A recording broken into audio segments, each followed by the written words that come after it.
بسم اللہ الرحمن الرحیم۔ غیر منصرف کے اسباب میں سے عدل اور وصف کے بعد تانیث ہے۔ تانیث کا لفظ یہ اہل نحو کے ہاں استعمال ہوتا ہے ایسے کلمہ کے لیے جو مؤنث کی علامات پر مشتمل ہو۔ ایسا اسم، ایسا کلمہ جو مؤنث کی علامات پر مشتمل ہو، ایسے کلمہ کو، ایسے اسم کو تانیث کہتے ہیں۔ تانیث کی جو ہم نے قسمیں یہاں پر بنائی ہے اس کی ذرا تقسیم پڑھ لیتے ہیں کہ تانیث کسی کلمہ کے اندر دو طرح سے ہے، ایک لفظی ہے اور ایک معنوی ہے۔ لفظی کا مطلب یہ ہے کہ وہاں پر لفظی طور پر کوئی علامت، کوئی نشانی موجود ہو اس کے مؤنث ہونے کی، اور اس طرح اسماء کے اندر تین نشانیاں ہیں: الف ممدودہ، الف مقصورہ اور تائے ملفوظہ جو مدورہ اور منونہ ہوتی ہے، گول تا جس کو کہتے ہیں، وہ آخر میں، جیسے حبلہ ہے، حمراء ہے، اور اسی طرح طلحہ ہے، یا دوسرے وہ کلمات قراستن ہے، یہ ساری چیزیں مؤنث ہیں۔ دوسری قسم تانیث بالتاء المقدرہ، جس کو تانیث معنوی کہتے ہیں، یعنی وہ کلمہ جس کے اندر تانیث تو موجود ہے لیکن اس تانیث کی کوئی لفظی طور پر کوئی علامت، کوئی نشانی موجود نہیں ہے، تو وہاں پر ہم یہی شمار کریں گے، یہی مقدر مانیں گے کہ یہاں پر تا ہے اور وہ تا مقدرہ ہے، جس کی وجہ سے اس کو مؤنث سمجھا جا رہا ہے۔ اس اعتبار سے ہمارے پاس تانیث کی چار قسمیں بن جائیں گی۔ وہ بالالف الممدودہ، یعنی وہ کلمہ جو مؤنث ہے الف ممدودہ کی وجہ سے، بالالف المقصورہ، وہ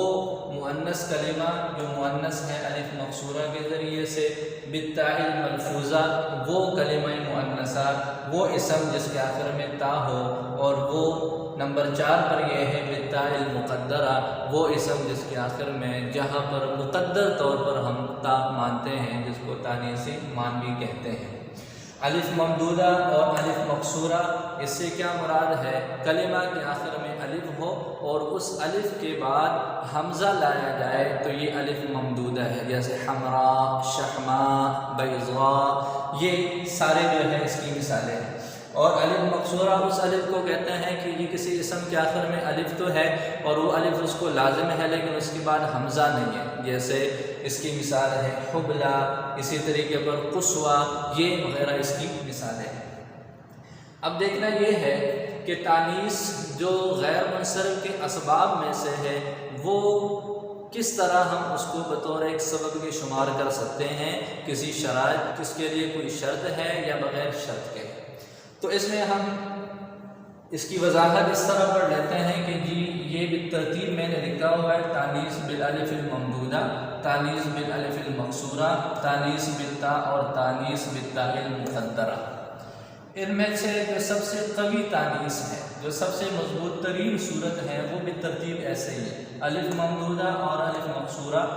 یہ جس کلمہ کے اندر پائے جائے ان کا مؤنث ہونا سب سے زیادہ قوی ہے۔ پھر اس کے بعد اس سے کم درجے میں وہ ہے جہاں پر تا ہو، پھر اگر وہ تا لفظوں میں موجود ہے تو لفظوں میں موجود ہونے کی وجہ سے اس کی قوت، طاقت زیادہ ہو جائے گی اس تا سے جو کہ مقدرہ ہے۔ تو گویا کہ ہمارے پاس تین اس کے درجے ہو گئے۔ ایک درجہ یہ ہے جو سب سے زیادہ قوی ہے، ایک وہ جو اس سے قوت میں کم ہے، وہ تائے ملفوظہ والی صورت ہے، اور ایک وہ صورت ہے جو ان سب سے کم درجے کی تانیث جس میں ہے، وہ تائے مقدرہ ہے۔ اس طرح یہ ہمارے پاس چار قسمیں بن جاتی ہیں۔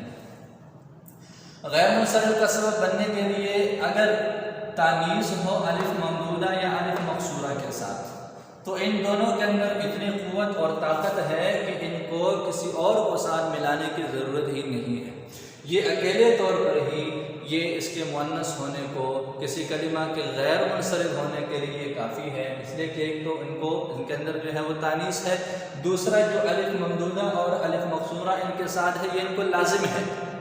لہذا ان کے لازم ہونے کی وجہ سے تانیث بھی اس کو لازم ہے، تو تانیث کا ہونا اور اس کا لزوم ہونا، یہ اس کے اندر گویا کہ دو سبب پائے گئے، یہ دو سبب کی جگہ ہی استعمال ہوتے ہیں۔ اس اعتبار سے جہاں الف ممدودہ ہے یا الف مقصورہ ہے، وہ کلمہ ہمیشہ جو ہے وہ غیر منصرف ہی ہوگا، اس کو کسی اور سبب کو ساتھ ملانے کی ضرورت نہیں۔ جیسے اس کی مثال حبلہ ہے اور حمرا ہے۔ حبلہ کے اندر دیکھیں الف مقصورہ ہے، حمرا میں الف ممدودہ ہے۔ اسی طرح قرآن کریم میں اس کی جو ہے مثالیں ہیں، تخرج بیضاء من غیر سوء، بیضاء یہاں پر دیکھیں الف ممدودہ ہے، اولیاء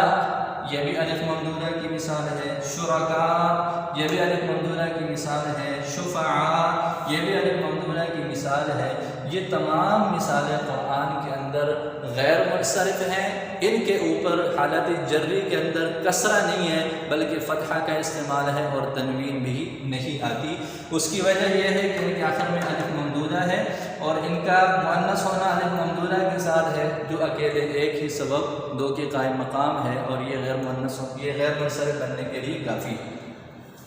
اسی طرح زلفا،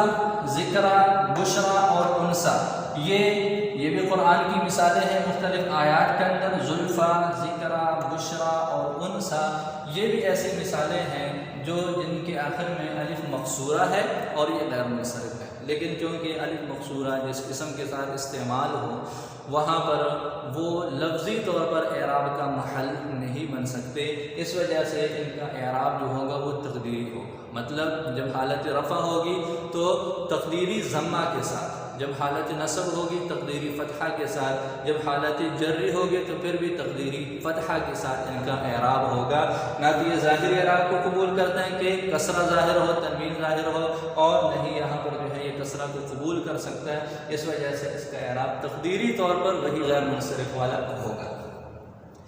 تو یہ تو پہلی والی دو قسمیں ہو جائیں گی تانیث کی، جو بالالف الممدودہ ہے اور بالالف المقصورہ ہے، کہ یہ دونوں ہی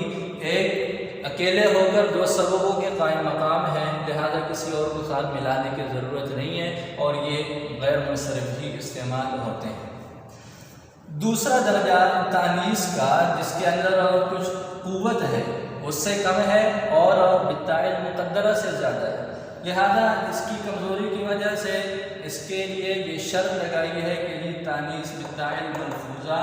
یہ غیر منصرف کا سبب تو بنے گا، لیکن اس وقت جب یہ بطور علم کے ایک کلمہ ہے اس کے آخر میں تا ہے، تو وہ تا وہ مؤنث کی علامت اور وہ کلمہ مؤنث تو ہے، لیکن اس تانیث کو ہم غیر منصرف کے سبب کے طور پر وہیں پر استعمال کر سکیں گے جہاں پر اس کے ساتھ علم ہو۔ اگر بالفرض وہ علم نہیں ہے، جیسے قراستن ہے، اب قراستن کے آخر میں تا ہے لیکن قراستن کاپی یہ ایک علم نہیں ہے، اس وجہ سے ہم اس کو اپنی جو ہے وہ عربی زبان کے اندر، عربی کلام کے اندر غیر منصرف استعمال کرتے ہیں۔ تو تاء ملفوظہ کے لیے شرط یہ ہے کہ یہ اسی وقت یہ بن سکے گا غیر منصرف کا سبب جب یہ اس کے ساتھ ساتھ جو ہے یہ علم ہو۔ جیسے اس کی مثال طلحہ ہے، طلحہ یہ جو ہے غیر منصرف بن جائے گا، اسی طریقے پر وہ تمام اس کی مثالیں بن جائیں گی جن کے ساتھ وہ اعلام ہے اور ان کے ساتھ تا ہے۔ چوتھی صورت یہ ہے جہاں پر تاء مقدرہ، تاء مقدرہ کے بارے میں ہم نے پڑھ لیا کہ اس کے اندر قوت تانیث پہلے سے دوسرے سے کم ہے، اس کا درجہ سب سے کم ہے، اس وجہ سے یہاں پر جو شرطیں ہیں وہ دو لگائی گئی ہیں۔ تانیث بالتاء مقدرہ کے لیے ضروری ہے کہ وہ علم ہو،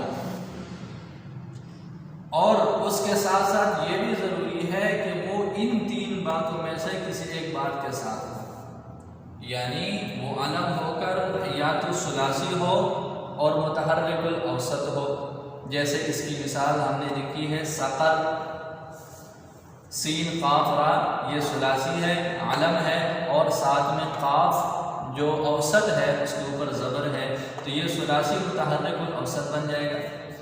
دوسری صورت یہ ہے کہ اگر وہ ثلاثی متحرک الاوسط نہ ہو تو پھر وہ زائد علی الثلاثہ ہو، اس کے کلمات اور حروف تین سے زائد ہوں، جیسے زینب ہے، اب زینب کے اندر یہ تاء مقدرہ کے ساتھ ہے، یہ علم بھی ہے